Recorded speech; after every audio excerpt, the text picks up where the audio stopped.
Halo historian. Sini. Ini adalah kendaraan tempur lapis baja yang hampir menjadi bagian dari angkatan bersenjata Rusia pada era Perang Dunia Pertama. Tank yang memiliki bentuk unik seperti sepeda roda 3. Tank yang diharapkan menjadi teror menakutkan untuk menghadapi ancaman Jerman dan Austria-Hungaria. Tank yang digadang-gadang akan menjadi tank pertama yang dimiliki oleh Rusia. Oke, nggak usah panjang lebar ya. Bersama dengan Pak Niko, sang kaisar Rusia. Yuk, langsung aja kita bahas.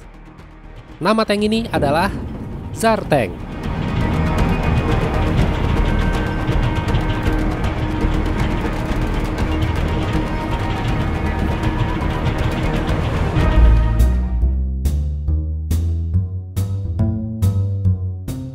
Sejak meletusnya Perang Dunia Pertama, menembus pertahanan parit adalah tantangan yang besar bagi setiap prajurit di medan pertempuran.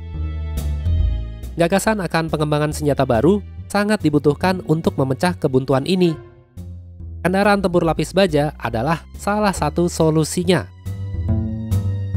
Bermula dari Inggris yang menguji coba tank Little Willie, lalu Mark I yang pertama kalinya dioperasikan di medan pertempuran, kemudian disusul oleh Prancis dengan Schneider CA1, Renault FT, dan Saint-Chamond, terakhir Jerman dengan A7V.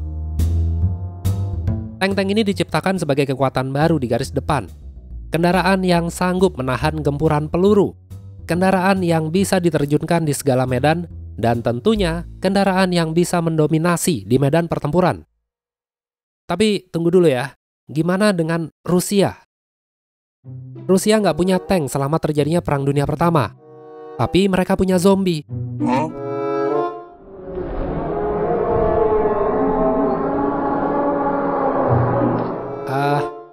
Ya, itu bukan kendaraan lapis baja ya. Rusia sebenarnya sempat bereksperimen, sempat berusaha menciptakan tank dengan gaya mereka sendiri. Namun secara konsep, bentuknya itu agak beda dari yang lain. Di mana tank yang lain menggunakan trek Caterpillar. Nah, tank dari Rusia ini menggunakan dua roda depan yang sangat besar dan satu roda kecil sebagai penyeimbang di belakangnya. Tank ini disebut Lebedenko Tank atau Nitapir, tapi lebih dikenal luas sebagai Tsar Tank. Bicara soal Lebedenko, siapa sih Lebedenko itu? Nah, mari kita mulai sejarah awal pengembangan tank ini ya. Nikolai Lebedenko adalah pencetus dan perancangnya. Dia adalah seorang insinyur yang sudah berpengalaman kerja bersama angkatan bersenjata Rusia. Pada bulan Desember 1914, dibantu oleh rekannya Nikolai Yegorovich Zhukovsky dan dua keponakannya Boris Ketchkin dan Alexander Mikulin, mereka semua bekerja sama untuk mewujudkan terciptanya kendaraan tempur lapis baja Rusia yang pertama. Pada awalnya tank ini diberi nama sebagai Nitapir atau yang berarti kelelawar dalam bahasa Rusia. Tapi untuk membangun satu prototipe tank ini membutuhkan banyak biaya. Lebedenko dan timnya itu bukan orang yang banyak uang. Maka pada bulan Januari 1915, rancangan Nitapir yang berupa miniatur bertenaga per gramafon dipersembahkan kepada Tsar Nicholas II, berharap sang kaisar menyukai, menyetujui, dan mendanai. Beruntung banget Lebedenko, karena sang kaisar ternyata sangat senang dengan demonstrasi miniatur tank ini. Bahkan dia sempat menghabiskan waktu 1 jam bermain dengan miniatur tank ini dengan menempatkan beberapa rintangan berupa tumpukan buku, pensil, penggaris, ya macam-macam. Saking senangnya, nggak tanggung-tanggung, sang kaisar memberikan dana sebesar 210.000 rubel kepada Lebedenko untuk membangun prototipe dari tank ini. Banyak duit loh. Abis video ini selesai, gue minta dikit ya buat beli gorengan. Ya, dari sinilah nama Nitapir berubah menjadi Tsar Tank. Di bawah naungan sang kaisar, pengerjaan proyek ini berjalan cukup cepat.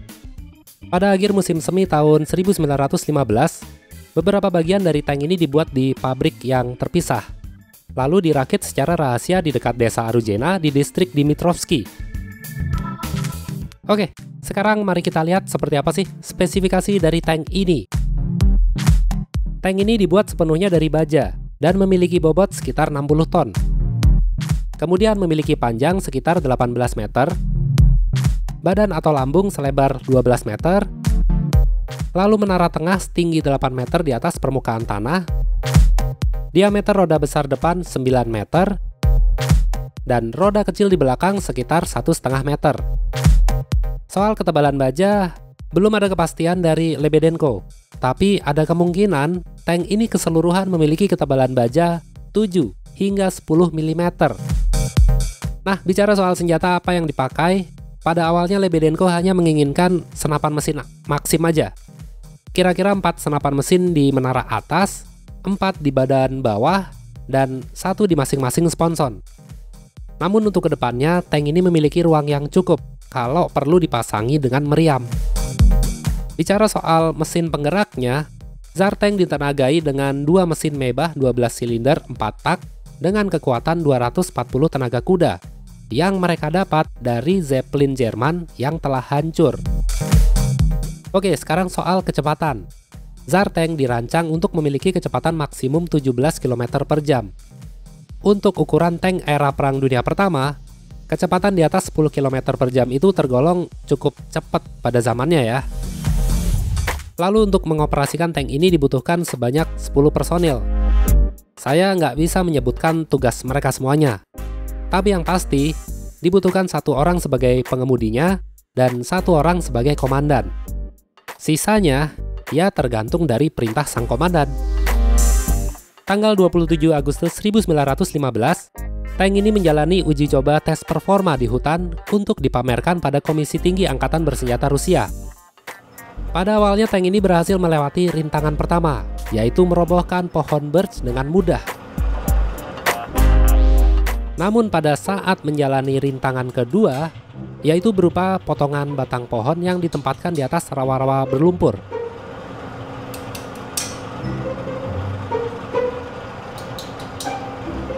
Roda belakang tank ini malah tersangkut, hingga tank nggak bisa maju ke depan karena mesin nggak punya tenaga yang cukup. Lebedenko berusaha mengatasi masalah ini dengan mengganti mesin hingga sebesar 300 tenaga kuda.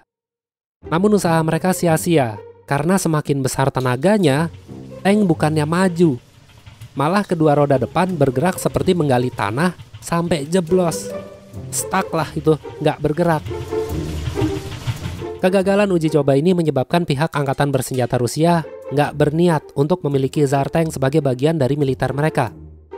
Dan pada bulan September 1915, proyek Tsar Tank secara resmi dibatalkan. Lalu bagaimana dengan nasib prototipe tank yang terjebak di tengah hutan? Ya, dibiarin aja sampai Perang Dunia Pertama berakhir, sebelum akhirnya dibesituakan pada tahun 1923. Mimpi Lebedenko bersama dengan timnya harus pupus karena gagal memberikan yang terbaik di depan para Komisi Tinggi Angkatan Bersenjata Rusia. Dia juga harus rela impian tanknya menjadi yang pertama dimiliki Rusia lenyap di tengah hutan. Tapi kalau kita bicara andai-andai ya, apa ya jadinya kalau tank ini berhasil diproduksi dan diterjunkan di medan pertempuran? Bicara soal kelebihan, sepertinya kelebihan utama dari tank ini adalah posturnya yang tinggi. Karena tingginya itu kayak menara, maka bisa melihat area sekitar lebih jelas dan bisa menembaki musuh dari posisi yang lebih tinggi. Lalu efek intimidasi, horor atau teror yang akan diterima Jerman di front timur mungkin kurang lebih sama ya kayak pasukan Jerman pertama kalinya ngelihat tank Inggris Mark I di front barat. Bahkan bisa jadi lebih menakutkan karena ukurannya lebih besar. Roda besar yang dimiliki oleh tank ini sepertinya memudahkan untuk melintasi berbagai macam rintangan. Selama jangan ke tanah yang becek berlumpur kayak pas uji coba aja. Kalau udah jeblos ya udahlah, nggak bisa kemana-mana. Jadi pos pemantau aja. Nah, kalau soal kekurangan, jelas karena posturnya itu besar, maka akan menjadi target yang mudah untuk ditembak oleh artileri atau senjata anti-tank lawan. Lalu ukuran roda yang besar ini mengganggu banget penglihatan penembak senapan mesin atau meriam. Maksudnya itu jadi terbatas penglihatannya. Karena ukuran yang besar juga, tank ini nggak bisa ditempatkan di area yang sempit dan nggak bisa bersembunyi dari penglihatan musuh. Kemudian produksi tank ini membutuhkan biaya yang tinggi, bahkan terlalu tinggi untuk militer Rusia saat itu. Dan yang terakhir, seperti yang udah saya katakan tadi ya, bobot tank ini dan penggunaan roda besar membutuhkan mesin yang sangat kuat agar lebih efektif melintasi medan yang becek berlumpur.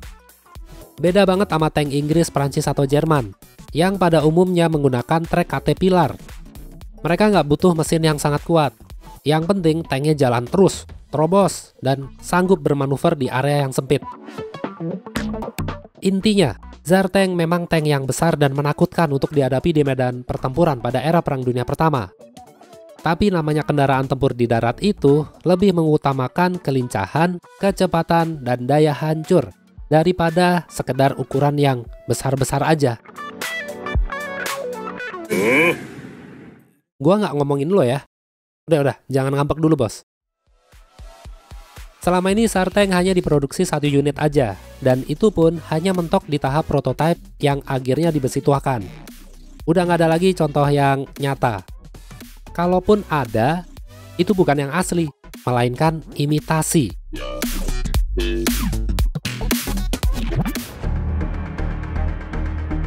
Oke, jadi begitulah sejarah bagaimana pada era Perang Dunia Pertama, Lebedenko berusaha mengembangkan Tsar Tank yang diharapkan menjadi tank pertama kekaisaran Rusia.